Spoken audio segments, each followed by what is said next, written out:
ஷூட்டிங்காக போயிட்டு நடிக்காமலே ஒருத்தர சைட் அடிச்சுட்டு இருந்த விஷயம்லாம் நடந்தது. யார? ஜெய்ய வந்து நான் நேர்ல பார்த்ததில்ல. ஆனா வந்து அவரோட படம் அந்த லவ் சீக்வென்ஸ்லாம் எனக்கு ரொம்ப பிடிக்கும். ஆ. பயங்கர கிரஷ். ஃபேனு. ஆ. ஃபேனு. நேர்ல பார்த்தது இல்லையா? நான் போலீஸ் கெட்டப்ல அடிக்கிற சீனுக்காக போயிருந்தேன். ஆ. தீரா காதல். அங்க போயிட்டு ஐஸ்வர்யா ராஜேஷ தான் நான் அடிக்கணும். அங்க அடிக்காம இவரையே பார்த்துட்டு இருக்கேன். ஆ.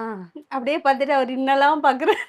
அவரே பார்த்துட்டு இருக்கீங்க. அவர் எங்கெல்லாம் அவரே போறாரு, வராரு. பார்த்துட்டு இருக்கேன். அவர் பாட்டுல ஜாலியா அப்படி இப்படின்னு பேசிட்டு இருக்காரு. அப்பவும் நானு இந்த பக்கம் பக்கம் அடி அடி அப்படி ஏய்! எனக்கு என்னன்னா எங்கேயும் எப்போதும்ல அந்த ஆ. பயந்த மாதிரி எல்லாம் அந்த ஆ. ஆட்டிடியூட் பண்ணுவாருல்ல. சூப்பரா இருக்கும் அதெல்லாம். நேர்லயே எப்படி இருக்காங்கன்னா, பட் ரியலா அவர் கேரக்டரே அப்படிதான். அவரு பேசுறது அது எல்லாமே அப்படிதான்.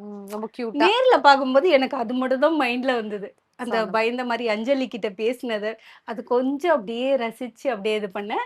2வது வந்து நம்ம உதயநிதி ஸ்டாலின் சார். ம். அவரு கூட தீரா காதல் பண்ணும்போது, அட்லீஸ்ட் ஒரு செல்ஃபியாச்சும் அந்த மனுஷன் கூட எடுத்தே ஆகணும்டா. பயங்கரமா ஏன்னா ஒரு கல் ஒரு கண்ணாடி எல்லாம் எனக்கு ரொம்ப பிடிக்கும் பிடிக்கும். அப்படின்னு பார்த்தேன். பட் எக்ஸ்பெக்ட் பண்ணது எதுவுமே அங்க நடக்கல. ஏன் என்னாச்சு?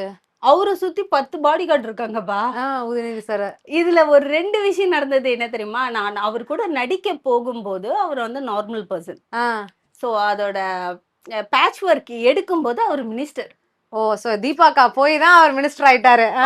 இது வேறயா? இந்த மாரி பேக் டு பேக் இருந்தது. ஆ. நான் லாஸ்ட்ல சரி அந்த பேட்ச் ஒர்க்ல ஃபோட்டோ எடுத்துடலான்ட்டு கையில ஃபோன வச்சுட்டு இப்படியே இப்படியே எல்லாம் பார்த்துட்டு இருந்தேன். ஆ. 10 பாக்ஸர் சுத்தி நிக்கிறாங்க. ஆ. போயா அப்புறமா எடுத்துக்கலாம் அப்படின்னு சொல்லி விட்டுட்டேன். அப்படின்னு விட்டுட்டீங்க.